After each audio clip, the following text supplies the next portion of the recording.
Hello, everyone. Parashat Pinchas opens in the aftermath of chaos. A plague rages through the camp of Israel, a sickness born not just of the body, but of the soul. In the midst of this despair, a leader of a tribe brazenly sins in public, an act of rebellion that threatens to unravel the very fabric of the nation.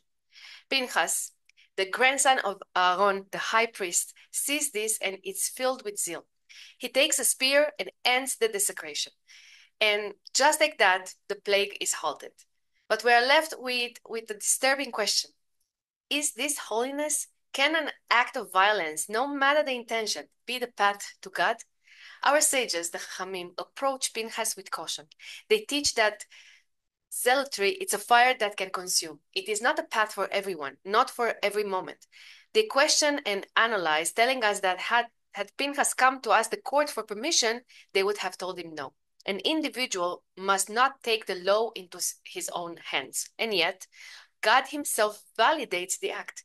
He gives Pinchas the most unexpected reward. Hineni noten lo et briti shalom. Behold, I give him my covenant of peace. This is the great paradox. How can an act of the spear be rewarded with peace? The sages explain that the purity of Pinchas' motive was absolute. He was not moved by personal anger or pride or hatred. His passion was entirely leshem shamayim, for the sake of heaven. He sought only to defend God's honor, not his own. But to truly understand the covenant of peace, we must go deeper into the hidden world of the soul. The Holy Zohar teaches that Pinchas was not simply an angry man. In that moment, his soul connected to the very essence of Eliyahu the prophet. He was not acting with human anger. He became a conduit for divine energy, a pure, searing judgment to perform a kind of spiritual surgery on the nation. The Zohar explains that the word is balanced between Gvura, the energy of judgment and severity, and Chesed, the energy of loving kindness and expansion. The scene in the camp created a terrible imbalance. Pinchas challenged poor Gvura to remove the sickness, but such fire is dangerous. The covenant of peace was not just a reward, it was a necessary act of healing. God infused Pinchas with the balancing energy of pure chesed, of absolute peace, transforming the fierce zealot into an eternal priest and a harbinger of peace.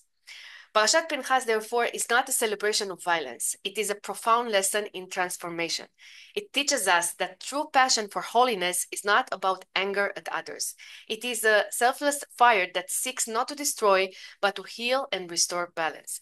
It is the courage to confront chaos, not with more chaos, but with a pure intention that can turn the sharpest edge of judgment into the most profound and lasting peace.